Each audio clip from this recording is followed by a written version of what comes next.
Delhi high court के जज justice Yashwant Verma के खिलाफ महाभियोग की कार्रवाई शुरू हो गई है। लोकसभा अध्यक्ष ओम बिरला ने इस संबंध में बड़ा कदम उठाते हुए महाभियोग नोटिस को स्वीकार कर लिया है। अब जस्टिस वर्मा के खिलाफ लगे गंभीर आरोपों की जांच के लिए सुप्रीम कोर्ट और हाई कोर्ट के वरिष्ठ जजों और एक वरिष्ठ अधिवक्ता के 3 सदस्यीय समिति बनाई गई है। लोकसभा अध्यक्ष ओम बिरला ने जानकारी जस्टिस यशवंत वर्मा को हटाने की प्रक्रिया शुरू होनी चाहिए क्योंकि उनके खिलाफ आरोप गंभीर प्रवृत्ति के हैं। वहीं लोकसभा अध्यक्ष ने कहा कि ये समिति जल्द से जल्द अपनी रिपोर्ट सौंपेगी और तब तक जस्टिस वर्मा को हटाने का प्रस्ताव पेंडिंग रहेगा। आपको बता दें कि हाल ही में लोकसभा के 149 और राज्यसभा के 63 सांसदों ने जस्टिस वर्मा के खिलाफ 2 अलग अलग महाभियोग नोटिसों पर हस्ताक्षर किए थे। जस्टिस वर्मा पर भ्रष्टाचार के गंभीर आरोप तब लगे जब दिल्ली स्थित उनके आवास से बड़ी मात्रा में नकदी बरामद हुई। अब इसी के बाद से उन्हें हटाने की मांग जोर पकड़ने लगी।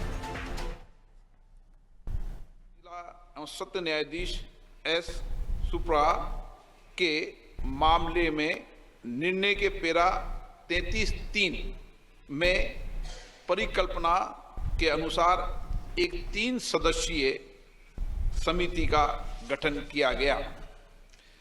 हमें यह भी याद है कि भारत के माननीय तत्कालीन मुख्य न्यायाधीश ने समिति की रिपोर्ट भारत के महामहिम राष्ट्रपति और भारत के माननीय प्रधानमंत्री को भेजी है। ये स्पष्ट है कि भारत के माननीय तत्कालीन मुख्य न्यायाधीश ने अतिरिक्त जिला एवं सत्र न्यायाधीश एस सुप्रा के मामले में फैसले के पेरा 33(7) के प्रावधानों के अनुसार कार्य किया है, जो स्पष्ट रूप से भारत के तत्कालीन मुख्य न्यायाधीश की राय को दर्शाता है कि पेरा 33(3) के तहत गठित समिति की रिपोर्ट में पाए गए आरोप इस प्रकृति के हैं कि उक्त न्यायाधीश को हटाने की कार्रवाई शुरू करने की आवश्यकता है।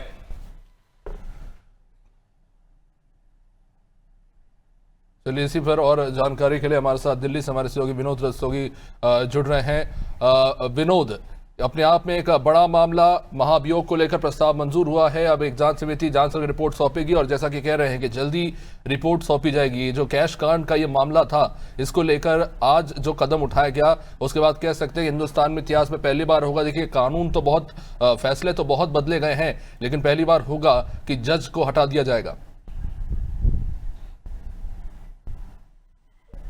अभिषेक, देखा जाए जिस तरह से जैसे ही अग्निकांड हुआ था और जस्टिस वर्मा के घर से बहुत बड़ा कैश बरामद हुआ था, ये अटकलें जभी लगने चालू हो, कहीं ना कहीं न्याय प्रणाली पर भी सवाल उठने लगे थे और न्याय प्रणाली भी सबके दायरे में आ गई और सबके दायरे में आने की वजह से ये बहुत बड़ा मामला बना और कहीं ना कहीं ये देखा जाए तो ये जरूरी भी था। मगर उसके बाद भी जस्टिस वर्मा को इलाहाबाद हाई कोर्ट बाकायदा ट्रांसफर करा गया। चीफ कोर्ट करने के बाद से कार्रवाई हुई, FIR तो दर्ज हुई, मगर साथ ही साथ देखा जाए जिस तरह से न्याय प्रणाली को कामयाब आगे लाने के लिए कार्रवाई तो हुई, मगर जब जांच समिति के सामने इन्हें पेश भी होना था, जहां ये पेश नहीं हो रहे थे, सुप्रीम कोर्ट में इन्होंने याचिका दायर की, साथ साथ सुप्रीम कोर्ट सख्त आदेश दिए और इनका टिप्पणी भी कसी गई कि आप किसी भी तरह से जांच में सहयोग नहीं कर रहे हैं। अब इनसे कमेटी बनी है, 3 सदस्यों की कमेटी बनी है जो इसका जवाब देना है और उसके बाद ही इस पर कार्रवाई हुई। जिस तरह से लोकसभा और राज्यसभा में माननीय सांसदों ने अपने हस्ताक्षर करके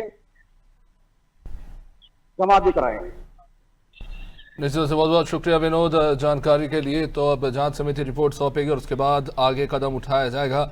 इंडियन जस्टिस सिस्टम में इस तरह का ये बड़ा मामला निकलकर सामने आ रहा है। अब देखना होगा कि रिपोर्ट में क्या कुछ निकल के सामने आता है।